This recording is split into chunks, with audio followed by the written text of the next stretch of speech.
नमस्कार, सादर प्रणाम। आज हम बात करेंगे उत्तर प्रदेश के 9 विधानसभा क्षेत्र में होने वाले उपचुनाव के बारे में। वैसे तो 10 उपचुनाव होने थे, लेकिन चुनाव आयोग ने मिल्कीपुर विधानसभा चुनाव की अधिसूचना जारी नहीं की।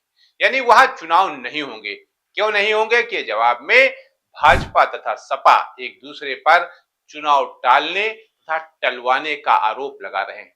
जिन 9 विधानसभा क्षेत्र में चुनाव होने हैं, वहां के प्रत्याशियों की घोषणा भाजपा, सपा तथा बसपा तीनों पार्टियां कर चुकी हैं। बसपा ही एक ऐसी पार्टी है जिसका कोई सहयोगी दल नहीं है, जबकि समाजवादी पार्टी के साथ कांग्रेस है, जिसका स्पष्ट कहना है कि सवाल केवल चुनाव लड़ना ही नहीं है, बल्कि हम दोनों का मकसद भाजपा को हराना है। हमारी तैयारी है, मिलकर लड़ेंगे और भारतीय जनता पार्टी को हराएंगे।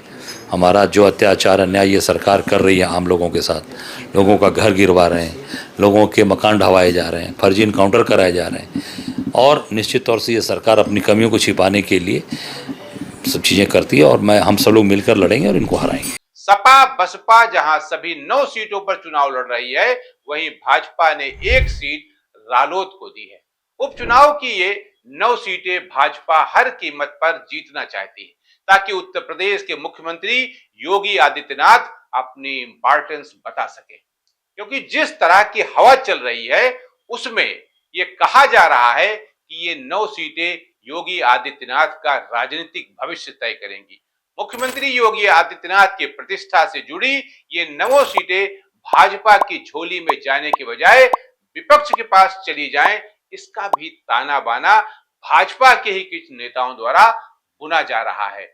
ये कहा जा रहा है कि योगी आदित्यनाथ के विरोधी खेमे द्वारा ये सारा खेल किया जा रहा है। इस बात से संघ भी सतर्क है, तथा तभी तो पिछले दिनों मथुरा में मुख्यमंत्री योगी आदित्यनाथ ने संघ प्रमुख मोहन भागवत से भेंट की, तो संघ प्रमुख ने उन्हें भरोसा दिलाया कि राष्ट्रीय स्वयंसेवक संघ भाजपा के साथ मिलकर उपचुनाव की जमीन को मजबूत करेगा।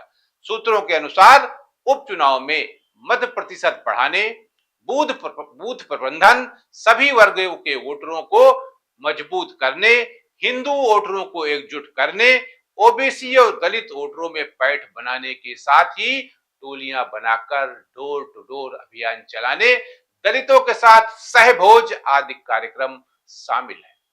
इससे आप अंदाजा लगा सकते हैं कि भाजपा तथा संघ परिवार के लिए ये उपचुनाव कितने महत्वपूर्ण है।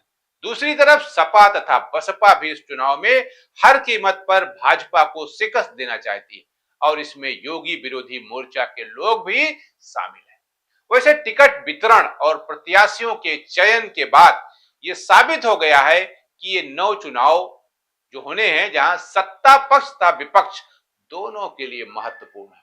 तभी तो लड़ाई पीडीए बनाम पीडीए तक पहुंच गई है। बस फर्क यह है कि सपा प्रमुख अखिलेश यादव के पीडीए में पिछड़ा, दलित और अल्पसंख्यक है, जबकि भाजपा के पीडीए में पिछड़ा, दलित और अगड़ा है। अब देखना यह होगा कि किसके पीडीए को जनता मान्यता देती है।